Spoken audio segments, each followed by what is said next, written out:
কুণ্ডলিনী জাগরণের কোর্স করে অনেকে, টাকা দিয়ে কোর্স করে। সত্যি কথা বলতে কি, আমি যা আমার দৃষ্টিভঙ্গি দিয়ে বুঝি, কুণ্ডলিনী জাগরণের টাকা দিয়ে যদি কোর্স করে মানুষ, তাহলে সেই যেখান দিয়ে করছে কোর্স, সেখানে টাকা দিতে দিতেই ফুতুর হয়ে যাবে।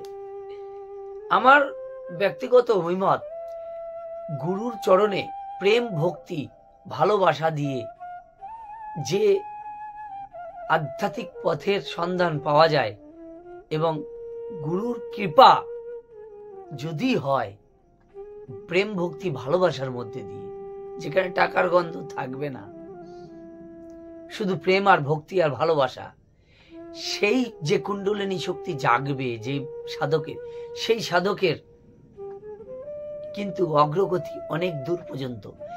আর যারা কিনা টাকা পয়সা দিয়ে কুণ্ডলিনী শক্তি জাগ্রত করছে অসৎ উপায়ে, তারা করবে কি?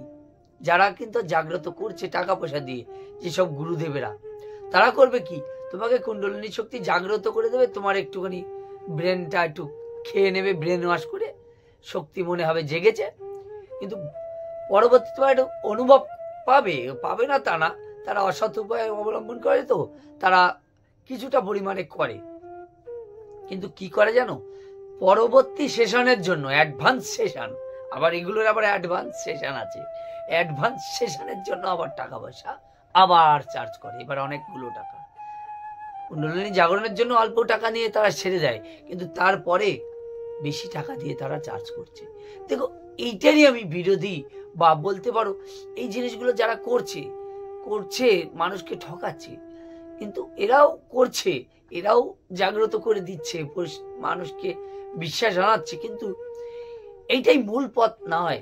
ভারতীয় ঐতিহ্য মতে গুরুর গৃহে থেকে আগে এইসব সাধনা হতো, সেখানে ভালোবাসাটা মূল ছিল।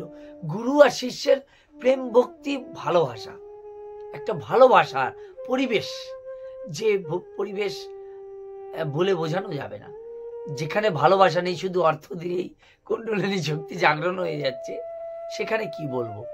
আর যেখানে ভালোবাসা আছে, সেই যে সম্পর্ক, সেই সম্পর্ক জন্ম জন্মান্তরের। তো এটাই বলবো যে আজকাল এইসব অসাধু চক্র থেকে নিজেদেরকে সরিয়ে রাখাই ভালো। তার চেয়ে মানুষ যেরকম আছে সেরকমই ভালো। সঠিক গুরু খুঁজে পাওয়াটাই তো টাফ ব্যাপার না?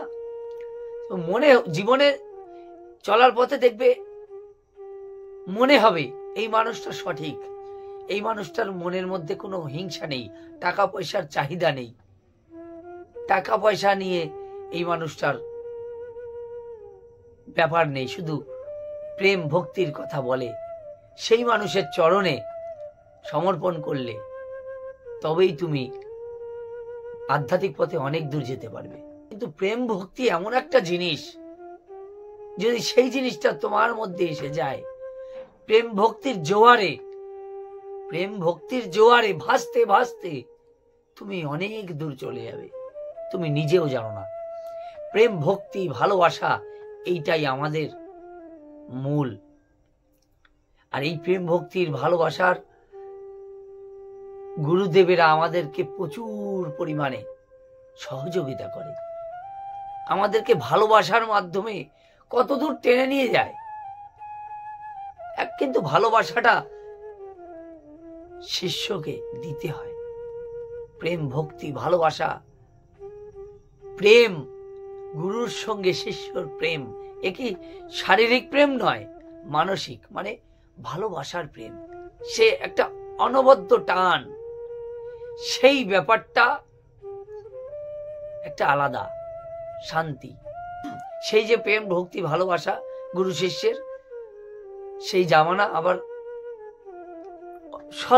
স্বল্প পরিসরে ফিরিয়ে আনা দরকার। এই জিনিসটাই তো, হ্যাঁ, তো সেই ভালোবাসাটা এখনো ফিরিয়ে আনা যায়, কিন্তু ভালোবাসা দিতে হবে তো, গুরুকে তো ভালোবাসা দিতে হবে, তারপরে তো গুরুও ভালোবাসবে, তাই না? সেই ভালোবাসাটা একতরফা হয় না, দুই তরফা করতে হয়। জয় হরি বল। তোমরা ভালো থেকো। এরকম গুরু পেলে একদম চরণে সমর্পণ করতে হয়, বুঝতে হয়। জয় হরি বল।